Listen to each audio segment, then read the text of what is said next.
नमस्कार, आप देख रहे हैं द पब्लिक वर्ल्ड। मैं सुभाष चौधरी हूं। दिन भर की खास खबरों के साथ हाजिर हूं। इससे पहले कि आज की सुर्खियां शुरू करें, आपसे गुजारिश है कि अगर आपने अब तक हमारे चैनल द पब्लिक वर्ल्ड को सब्सक्राइब नहीं किया है तो इसे जरूर सब्सक्राइब कर लें, क्योंकि आपकी मदद की हमें बेहद ज़रूरत है और आप हमें सब्सक्राइब कर मदद कर सकते हैं। तो चलिए शुरू करते हैं आज दिन भर की प्रमुख खबरों का सिलसिला। सुप्रीम कोर्ट में हिजाब का विवाद नहीं सुलझ पाया, दो जजों में मतभेद, बड़ी बेंच करेगी अब सुनवाई। देश की सर्वोच्च अदालत में दो जजों की बेंच में हिजाब का विवाद नहीं सुलझ पाया। दोनों जजों में इस मामले पर मतभेद सामने आए और दोनों ने अपने तर्क देते हुए अलग अलग फैसले सुनाए। सुप्रीम कोर्ट में इस मामले पर कर्नाटक में लगाए गए हिजाब प्रतिबंध के खिलाफ दायर याचिका पर लंबी सुनवाई की गई थी, लेकिन सुप्रीम कोर्ट के दो जजों की बेंच के विभाजित फैसले के बाद सुप्रीम कोर्ट ने उसे सीजेआई के पास भेज दिया।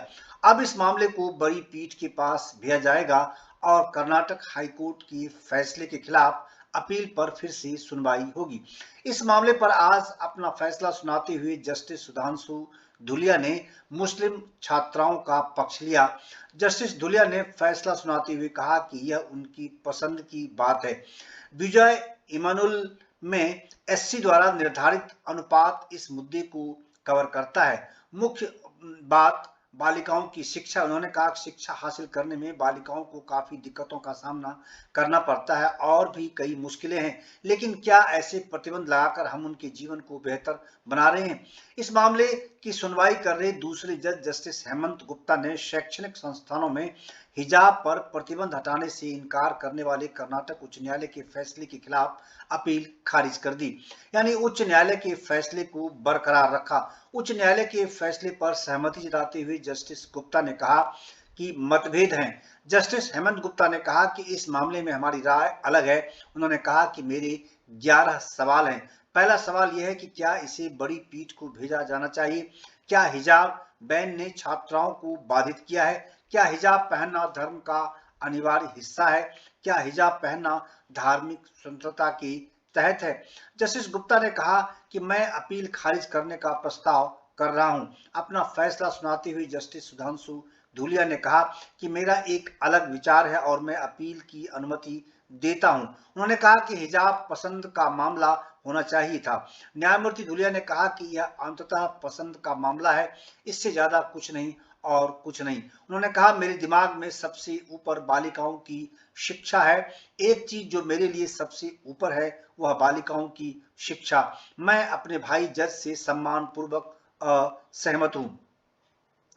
दूसरी तरफ सुनवाई के दौरान याचिकाकर्ताओं की ओर से पेश वकीलों ने जोर देकर कहा था कि मुस्लिम लड़कियों को हिजाब पहनने से रोकने से उनकी शिक्षा को खतरा होगा, क्योंकि वे कक्षाओं में जाना बंद कर सकती हैं। जाहिर है सुप्रीम कोर्ट के दोनों जजों के बीच मतभेद के बाद हिजाब की लड़ाई अब और लंबी हो चली है। अब बड़ी बेंच मामले की सुनवाई करेगी। नई बेंच फिर से नए सिरे से हिजाब पर सुनवाई करेगी, क्योंकि बड़ी बेंच में अलग जज होंगे। अब माना जा रहा है कि चीफ जस्टिस यह तय करेंगे कि कौन सी बेंच कब सुनवाई करेगी। उल्लेखनीय है कि यह विवाद कर्नाटक में पिछले लंबे समय से चल रहा है, जिसमें वहां की सरकार काफी विवादित रही है। पीएम मोदी ने दी हिमाचल को वंदे भारत ट्रेन और आईआईटी की सौगात। प्रधानमंत्री नरेंद्र मोदी ने आज बल्क ड्रग पार्क की आधारशिला रखी और भारतीय सूचना प्रौद्योगिकी संस्थान यानी आईआईटी ऊना को राष्ट्र को समर्पित किया। इससे पहले आज प्रधानमंत्री ने अंदौरा ऊना से नई दिल्ली के लिए नई वंदे भारत एक्सप्रेस का शुभारंभ करते हुए उसे झंडी दिखाकर रवाना किया। इस अवसर पर प्रधानमंत्री नरेंद्र मोदी ने हिमाचल प्रदेश के साथ अपने जुड़ाव को याद करते हुए इसकी प्राकृतिक सुंदरता की चर्चा की। उन्होंने कहा कि उन्हें कई बार देवी मां चिंतपूर्णी के सामने माथा टेकने और आशीर्वाद प्राप्त करने का सौभाग्य मिला है। प्रधानमंत्री ने इस बात पर प्रकाश डाला कि यह हिमाचल के औद्योगिकीकरण के लिए एक बड़ा दिन है। उन्होंने कनेक्टिविटी और शिक्षा को राज्य की अपनी यात्रा का मुख्य फोकस बताया। उन्होंने कहा कि आज ऊना में देश के दूसरे बल्क ड्रग पार्क पर काम शुरू हो रहा है। हिमाचल प्रदेश में आज कई परियोजनाओं का उद्घाटन किया गया है या उसका शिलान्यास किया गया है। इससे लोगों को बहुत फायदा होने वाला है। प्रधानमंत्री ने कहा कि हिमाचल को बल्क ड्रग पार्क पाने वाले राज्यों में से एक के रूप में चुना गया है। उन्होंने कहा कि बल्क ड्रग पार्क के लिए केवल 3 राज्यों में से एक के रूप में चुना जाना राज्य के लिए एक महत्वपूर्ण निर्णय है और यह इस राज्य के प्रति हमारे प्यार और समर्पण का परिणाम है। इसी तरह वंदे भारत को हिमाचल प्रदेश लाने का निर्णय भी सरकार द्वारा राज्य को दी जाने वाली प्राथमिकता को दर्शाता है। उन्होंने कहा कि राज्य की पिछली पीढ़ियों ने एक ट्रेन भी नहीं देखी थी और आज हिमाचल के पास यहां से चलने वाली सबसे उन्नत ट्रेनों में से एक है। उन्होंने इस बात पर संतोष व्यक्त किया कि डबल इंजन वाली सरकार लोगों की प्रगति के लिए कैसे काम कर रही है। प्रधानमंत्री ने पिछली सरकारों की आलोचना करते हुए कहा कि हिमाचल प्रदेश और केंद्र की पिछली सरकारों ने हिमाचल प्रदेश के नागरिकों की जरूरतों और उनकी आकांक्षाओं पर कोई ध्यान नहीं दिया। उन्होंने कहा कि इससे हमारी माताओं बहनों को सबसे ज्यादा नुकसान भुगतना पड़ा है। प्रधानमंत्री ने कहा कि अब समय बदल गया है और वर्तमान सरकार न केवल लोगों की जरूरतों को पूरा करने के लिए काम कर रही है बल्कि पिछली सरकारों द्वारा छोड़ी गई विकास की खाई को भर रहे हैं। उन्होंने कहा कि उनकी सरकार अब राज्य की नींव के मजबूत स्तंभ भी बना रही है। आईटी एक्ट की धारा 66A के तहत किसी भी व्यक्ति पर कार्रवाई नहीं होगी। सुप्रीम कोर्ट ने सूचना प्रौद्योगिकी अधिनियम 2000 यानी आईटी एक्ट की धारा 66A को लेकर बुधवार यानी 12 अक्टूबर को खास निर्देश जारी किए हैं। सुप्रीम कोर्ट ने साफ कहा है कि आईटी एक्ट की धारा 66A के तहत किसी भी व्यक्ति पर कार्रवाई नहीं की जाएगी। दरअसल सुप्रीम कोर्ट ने श्रेया सिंघल बनाम भारत सरकार के फैसले को लागू करने के तहत ये निर्देश दिए हैं। इसके तहत आईटी एक्ट की धारा 66A को असंवैधानिक करार दिया गया था। आज से 7 साल पहले सर्वोच्च अदालत ने यह फैसला दिया था। इसके बाद भी जांच एजेंसियां इसका इस्तेमाल कर लोगों पर मुकदमे दर्ज कर रही थी। सुप्रीम कोर्ट के इस निर्देश के बाद अब आईटी एक्ट रद्द की गई 66A धारा का इस्तेमाल नहीं हो पाएगा। सभी राज्यों की पुलिस महानिदेशकों और गृह सचिवों को यह पक्का करने के लिए निर्देश जारी किए गए हैं। सभी लंबित मामलों से यह धारा हटा ली जाए। सुप्रीम कोर्ट ने बुधवार को निर्देश दिया कि किसी पर भी सूचना प्रौद्योगिकी अधिनियम 2000 की धारा 66E के तहत मुकदमा नहीं चलाया जाना चाहिए, जिसे 2015 में कोर्ट ने श्रेया सिंघल मामले में असंवैधानिक करार दिया गया था। आईटी एक्ट की धारा 66A के तहत सोशल मीडिया पर आपत्तिजनक, उत्तेजक या भावनाओं को भड़काने वाली पोस्ट करने पर किसी भी शख्स को गिरफ्तार करने का प्रावधान था। तब सुप्रीम कोर्ट ने इस कानून को संविधान के अनुच्छेद 19(1)(a) के तहत बोलने और अभिव्यक्ति की आजादी के मौलिक अधिकार का हनन करार देकर इसे रद्द कर दिया था। कोर्ट ने यह भी निर्देश दिया कि प्रकाशित आईटी अधिनियम के बेयर एक्ट से लोगों को सही और सटीक तरीके से सूचित किया जाना चाहिए। मतलब लोगों को ये पता होना चाहिए कि धारा 66A को अमान्य कर दिया गया है और इसका इस्तेमाल उनके खिलाफ नहीं किया जा सकता है। बुधवार को भारत के मुख्य न्यायाधीश यू ललित, न्यायमूर्ति एस रविंद्र भट्ट और न्यायमूर्ति अजय रस्तोगी की पीठ ने NGO people's union for civil liberties यानी PUCL की दायर एक रिट याचिका पर सुनवाई की। इसमें श्रेया सिंघल बनाम UOI 2015 5SCC1 केस में धारा 66A आईटी अधिनियम के मुद्दे पर प्रकाश डाला गया। बेंच ने कहा कि ये बेहद संजीदगी का मामला है। सुप्रीम कोर्ट के फैसले के बाद भी कुछ राज्यों में इस धारा के तहत केस दर्ज किए जा रहे हैं। इन हालातों में केंद्र सरकार राज्यों के मुख्य सचिवों से संपर्क साधे और इस तरह के मामलों का पता कर सुप्रीम कोर्ट के फैसले को अमल में लाना पक्का करे। इस बात पर सुप्रीम कोर्ट बेहद सख्त रुख में दिखी। शशि थरूर ने कांग्रेस नेताओं पर उपेक्षित व्यवहार करने का आरोप लगाया। कांग्रेस अध्यक्ष पद के लिए चुनाव लड़ रही पार्टी के वरिष्ठ नेता शशि थरूर ने गुरुवार को कहा कि पार्टी की राज्य इकाइयों की अध्यक्ष उनके प्रचार के दौरान मौके पर से नदारद रहे। उन्होंने यह चौंकाने वाला दावा करके अपने पहले के दावों को और बल दे दिया है।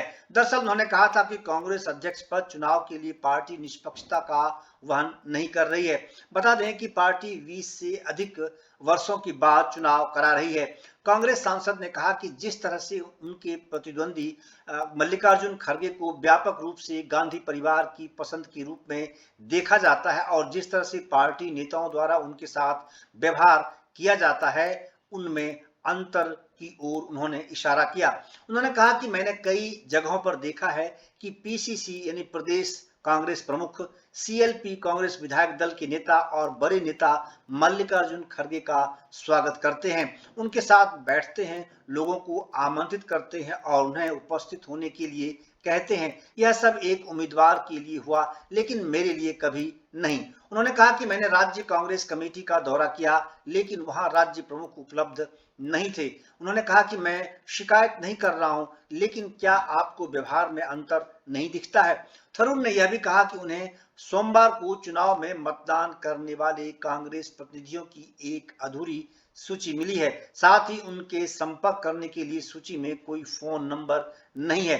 उन्होंने कहा कि मुझे 2 सूचियां मिली, पहली सूची में फोन नंबर नहीं थे, तो कोई प्रतिनिधियों से कैसे संपर्क कर सकता है? मैं यह नहीं कह रहा हूं कि यह जानबूझकर है।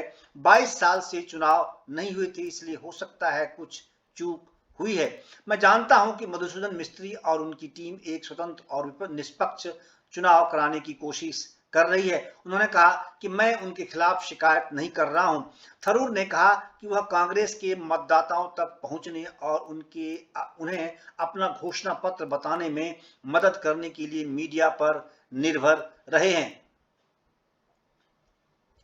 सौरभ गांगुली बोले, मैं अब कुछ और करने जा रहा हूं। रोजर बिन्नी के बीसीसीआई अध्यक्ष बनने की खबरों के बीच सौरभ गांगुली ने अब रिएक्ट किया है। गांगुली ने कहा है कि मैं अब कुछ और करने जा रहा हूं। मेरे क्रिकेटिंग करियर के 15 साल बेहतरीन रहे। मैं कैब अध्यक्ष बना और फिर मैं बीसीसीआई अध्यक्ष बना और अब मैं कुछ और कर पाऊंगा। बता दें कि बीसीसीआई अध्यक्ष दोबारा बनने को लेकर उन्हें कथित तौर पर वह समर्थन नहीं मिला जो वह अन्य सदस्यों से चाहते थे।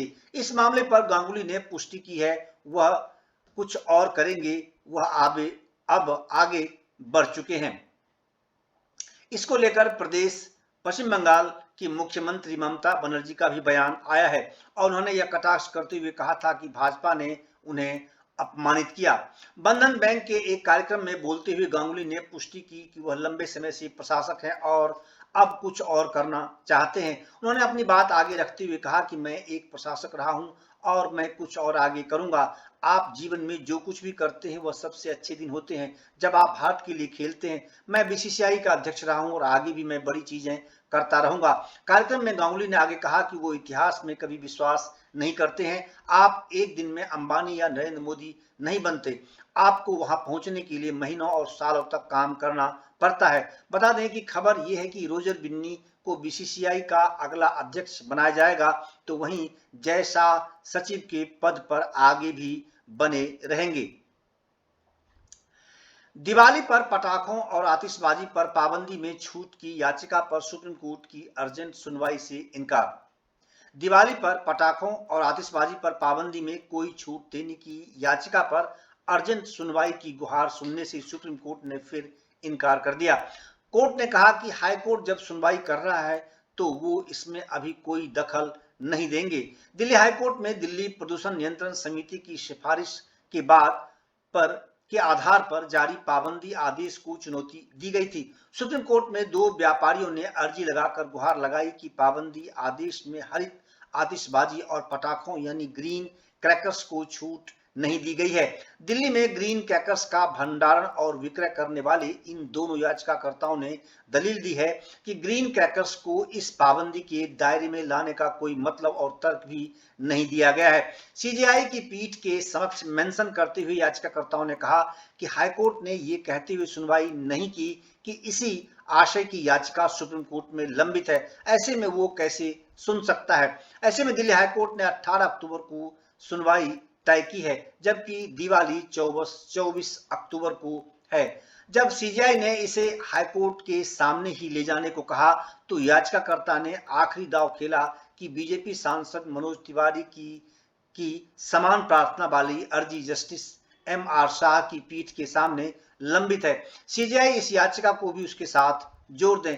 याचिकाकर्ता ने यह दलील भी दी कि 2020 में कोविड के मद्देनजर आमद की गई पाबंदियां अब नहीं है। गौरतलब है कि जस्टिस शाह की बेंच ने बीजेपी सांसद मनोज तिवारी की याचिका पर भी पाबंदी के आदेश में दखल देने से इनकार कर दिया था। कोर्ट ने कहा था कि प्रदूषण के हालात सब जानते ही हैं, इसीलिए इसमें दखल करना सही नहीं होगा। संयुक्त राष्ट्र महासभा में भारत ने पाकिस्तान को बेकार और छिछोरी टिप्पणी करने वाला बताया। संयुक्त राष्ट्र महासभा में बुधवार को रूस पर एक बहस के दौरान कश्मीर मुद्दा उठाने पर भारत ने पाकिस्तान को कड़ा जवाब दिया है। रूस यूक्रेन युद्ध के संबंध में संयुक्त राष्ट्र महासभा में मतदान के दौरान अपने स्पष्टीकरण में पाकिस्तानी राजनयिक मुनीर अकरम ने कश्मीर का मुद्दा उठाया था और दोनों के बीच समानताएं खींचने की कोशिश की थी। भारत ने इसका बड़े कड़े शब्दों में जवाब दिया। संयुक्त राष्ट्र में भारत की स्थायी प्रतिनिधि रुचिरा कंबोज ने कहा कि हमने देखा है आश्चर्यजनक रूप से एक प्रतिनिधिमंडल द्वारा इस मंच का दुरुपयोग कर और मेरे देश के खिलाफ बेकार और छिछोरी टिप्पणी करने की कोशिश की गई है। भारतीय राजनयिक ने कहा कि इस तरह का बयान उस मानसिकता को दर्शाता है जिसके तहत बार बार झूठ बोला जाता है और सामूहिक अवमानना का पात्र है।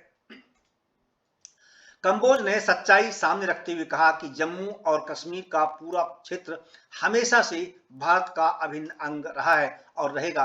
हम पाकिस्तान से सीमा पार आतंकवाद को रोकने का आह्वान करते हैं ताकि हमारे नागरिक अपने जीवन और स्वतंत्रता के अधिकार का आनंद ले सकें। इससे पहले यूएनजीए ने 4 यूक्रेनी क्षेत्रों के रूसी कब्जे की निंदा करते हुए एक प्रस्ताव पेश किया था।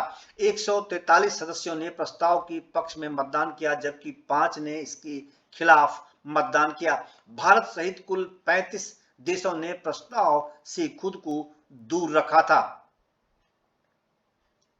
सतलुज यमुना लिंक नहर के मुद्दे पर 14 अक्टूबर को हरियाणा पंजाब के मुख्यमंत्री की बैठक।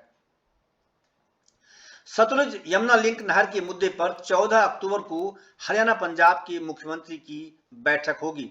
11:30 बजे होने वाली इस बैठक में दोनों ही राज्यों के बीच लंबे समय से चले आ रहे इस विवाद के समाधान के लिए विचार विमर्श किया जाएगा। बैठक में हरियाणा के मुख्यमंत्री मनोहर लाल खट्टर और पंजाब के मुख्यमंत्री भगवंत मान मौजूद रहेंगे। यह बैठक अति महत्वपूर्ण इसलिए भी मानी जा रही है कि पंजाब में अब आम आदमी पार्टी की सरकार है और इसको लेकर अकाली दल और कांग्रेस की सरकारों का रुख बेहद अड़ियल रहा है, जबकि अब पंजाब में आम आदमी पार्टी की पहली बार सरकार बनी है। देखना होगा कि पंजाब के नए मुखिया भगवंत मान का इस मामले को लेकर बैठक में क्या रुख रहता है। बैठक से पहले हरियाणा के मुख्यमंत्री मनोहर लाल ने आज स्पष्ट किया है कि SYL हरियाणा वासियों का हक है और उन्हें पूरी आशा है कि उन्हें उनका यह हक अवश्य मिलेगा। उन्होंने कहा है कि हरियाणा के लिए SYL का पानी अत्यंत आवश्यक है। उन्होंने बल देते हुए कहा है कि अब इस मामले में एक टाइम लाइन तय होना जरूरी है। उन्होंने कहा है कि घग्गर व यमुना की हरियाणा की 2 प्रमुख प्राकृतिक नदियां हैं, इनका संरक्षण जरूरी है। यमुना कार्य योजना के प्रभावी क्रियान्वयन के लिए हरियाणा के साथ लगते पड़ोसी राज्यों के अधिकारियों के साथ भी संयुक्त बैठक की जानी चाहिए। मुख्यमंत्री मनोहर लाल ने बैठक की तैयारी के मद्देनजर आज यमुना कार्य योजना की समीक्षा की। उन्होंने समीक्षा बैठक में अधिकारियों को निर्देश दिए कि यमुनानगर जिले में यमुना नदी तथा पंचकुला में घग्गर नदी को प्रदूषण मुक्त बनाने की योजनाएं बनाई जाए। इसके अलावा पानी को उपचारित कर इसका पुनः उपयोग हो, इस दिशा में भी कार्य करें। इसको लेकर हरियाणा के मुख्यमंत्री कई बार हरियाणा का दावा ठोक चुके हैं और कई बार अपना रुख स्पष्ट कर चुके हैं। पश्चिम बंगाल की मुख्यमंत्री ममता बनर्जी का भाजपा पर तीखा हमला। पश्चिम बंगाल की मुख्यमंत्री ममता बनर्जी ने केंद्र सरकार पर एक बार फिर तीखा हमला किया है। कोलकाता में आज एक कार्यक्रम में उन्होंने कहा कि आज आप यानी बीजेपी सत्ता में है और अपनी केंद्रीय एजेंसियों को दिखा रही है। कल जब आप सत्ता में नहीं होंगे तो ये केंद्रीय एजेंसियां आपके आवास में प्रवेश करेंगी और आपको कान पकड़कर बाहर खींच लेंगी, वह दिन जल्द आएगा। ममता बनर्जी ने आगे कहा कि दुर्गा पूजा के दौरान एक पंडाल में असुर के स्थान पर महात्मा गांधी के जैसी एक मूर्ति प्रदर्शित की गई थी। उन्हें क्या सजा दी जानी चाहिए? ऐसी शर्मनाक हरकत का जनता जवाब देगी। उन्होंने कहा कि मैं बहुत निराश थी, लेकिन कुछ नहीं कहा क्योंकि पूजा के दौरान विरोध हो सकता था। बता दें कि पंडाल में देवी दुर्गा द्वारा मारे गए असुर के बजाय महात्मा गांधी की जैसी मूर्ति लगाने पर अखिल भारतीय हिंदू महासभा के खिलाफ शिकायत दर्ज की गई है। मूर्ति को गुरुवार को फिर से असुर के जैसी दिखने वाली मूर्ति की तरह बनाया गया है। बीते कुछ महीनों में टीएमसी के कई नेताओं को ईडी और सीबीआई की तरफ से गिरफ्तार करने के बाद से ही ममता बनर्जी केंद्र सरकार पर हमले बोल रही है। इन गिरफ्तारियों के बाद अगस्त के महीने में टीएमसी प्रमुख ममता बनर्जी ने कहा था कि बीजेपी पूरे भारत में निर्वाचित दूसरी पार्टियों की सरकारों को हटाने के लिए काले धन और केंद्रीय एजेंसियों का उपयोग जमकर कर रही है। सेना के अस्पताल ने बिना सर्जरी किए हार्ट में वाल्व रिप्लेसमेंट किया। देश के इतिहास में पहली बार सेना के अस्पताल ने बिना सर्जरी किए हार्ट में वाल्व रिप्लेसमेंट करने का कमाल कर दिखाया है। सेना के R&R हॉस्पिटल ने न केवल इस तरह की रिप्लेसमेंट करके एक 15 साल के मासूम बच्चे की जान बचाई, बल्कि आने वाले समय में हाई रिस्क हार्ट सर्जरी न करने के लिए भी रास्ता दिखा दिया है। दिल्ली में रिसर्च एंड रेफरल हॉस्पिटल में एक 15 साल के लड़के को बेहद ही नाजुक स्थिति में भर्ती कराया गया था। युवक को बचपन से ही कॉन्जीनियल हार्ट डिफेक्ट यानी CHD नाम की एक बीमारी थी। युवक को पहले ही बचपन में दो ओपन हार्ट सर्जरी करवानी पड़ी थी। इस सर्जरी के दौरान बच्चे के हार्ट में एक आर्टिफिशियल कंड्यूट डाला गया था। इस कंड्यूट के जरिए ही बच्चे के हार्ट को ब्लड सप्लाई हो रही थी, लेकिन समय के साथ ये कंड्यूट खराब होने लगा और युवक की हालत लगातार बिगड़ने लगी। ऐसी स्थिति में युवक को R&R हॉस्पिटल लाया गया, जहां डॉक्टरों ने उसका इलाज किया। सेना के मुताबिक युवक की तीसरी हार्ट सर्जरी नहीं की जा सकती थी क्योंकि ये काफी खतरनाक हो सकती थी। इसलिए R&R हॉस्पिटल के पीडियाट्रिक इंटरवेंशनल कार्डियोलॉजिस्ट के कर्नल डॉक्टर हरमीत सिंह अरोड़ा ने एक नए तरीके से युवक के हार्ट में आर्टिफिशियल वाल्व को फिट किया।